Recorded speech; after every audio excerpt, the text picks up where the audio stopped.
36 जिल्हे, 36 बातम्या. News G9 Maharashtra.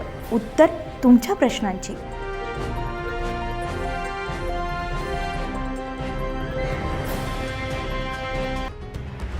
Tiwasa तालुक्यातील भारवाडी नजीक राष्ट्रीय महामार्ग MH53 वरील IRB विश्रामगृहात 20 फेब्रुवारी रोजी झालेल्या खून प्रकरणात स्थानिक गुन्हे शाखेला मोठे यश मिळाले. गुजरात येथील 2 आरोपी माहिर माजिदभाई सोलंकी वय वर्ष 22 राजकोट आणि राज वहीदभाई चव्हाण वय वर्ष 22 राजकोट कारसह ताब्यात घेतलाय.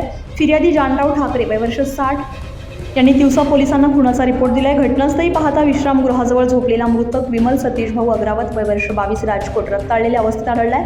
मृतकाच्या बाजूला धारदार चाकूही सापडलाय. प्राथमिक तपासात समोर आले की मृतकानं आरोपी माहिर आणि राज यांच्याकडून पैसे मागितले होते आणि पैसे न दिल्यामुळे वैमनस्य निर्माण झालं होतं. अमरावती ग्रामीण घटकाचे पोलीस अधीक्षक श्री विशाल आनंद यांच्या मार्गदर्शनाखाली स्थानिक गुन्हे शाखेच्या पथकानं तातडीने राजकोट रवाना होऊन आरोपींची माहिती गोळा केली आहे. गुप्त बातमीदारांच्या मदतीने आरोपींना त्यांच्या काळसर रंगाच्या बलिनो वाहनासह ताब्यात घेण्यात आले. चौकशीनुसार मृतकानं 14 फेब्रुवारी रोजी आरोपी राज चव्हाण यांच्या घरासमोर कार जाळल्याची घटना घडवली होती.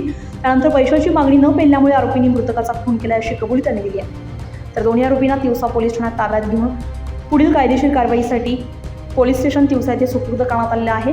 सदर कारवाई पोलीस अधीक्षक विशाल आनंद, अप्पर पोलीस अधीक्षक पंकज कुमावत, उपविभागीय अधिकारी संतोष खांडेकर यांच्या मार्गदर्शनाखाली स्थानिक गुन्हे शाखा प्रमुख पोलीस निरीक्षक किरण वानखडे, पोलीस स्टेशन तिवसा ठाणेदार गोपाल उपाध्याय यांच्या नेतृत्वाखाली अमोल मुंडे, सागर हटवार, मूलचंद्र भांबुरकर, बळवंत दाभणे आदी पोलीस अंमलदारांनी यशस्वीरित्या पार पाडली आहे.